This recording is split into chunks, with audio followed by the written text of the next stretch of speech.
பிரித்தானியாவில் 2026ஆம் ஆண்டில் பணம் தொடர்பான பல்வேறு மாற்றங்கள் நடைமுறைக்கு வரவுள்ளதாக அறிவிக்கப்பட்டுள்ளது.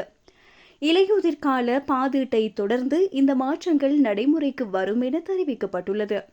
ஊதியங்கள், சலுகைகள், வரிகள், ஓய்வூதியங்கள் மற்றும் கட்டணங்கள் ஆகியவை தொடர்பான புதுப்பிப்புகள் இதில் அடங்கும். பெரும்பாலான மாற்றங்கள் ஏப்ரல் மாதத்தில் புதிய நிதியாண்டு ஆரம்பிக்கும் போது நடைமுறைக்கு வரும்.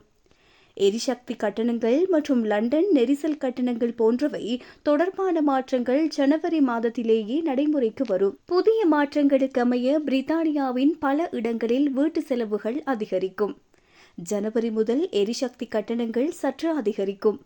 கவுன்சில் வரி மற்றும் நீர் கட்டணங்கள் ஆகியவை ஏப்ரல் மாதத்தில் அதிகரிக்கும். செப்டம்பர் முதல் எரிபொருள் வரி மீண்டும் உயர ஆரம்பிக்கும். அத்துடன் வாடகை உயர்வுக்கான வரம்புகள் மற்றும் நிலையான கால ஒப்பந்தங்கள் முடிவடைவதால் மே மாதத்திலிருந்து வாடகைதாரர்களுக்கு கூடுதல் பாதுகாப்பு கிடைக்கும்.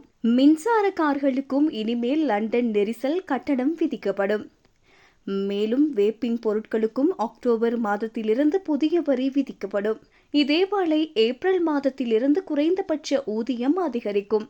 இதன் மூலம் முழுநேர தொழிலாளர்கள் ஆண்டுக்கு 1500 யூரோக்களை அதிகமாக சம்பாதிப்பார்கள்.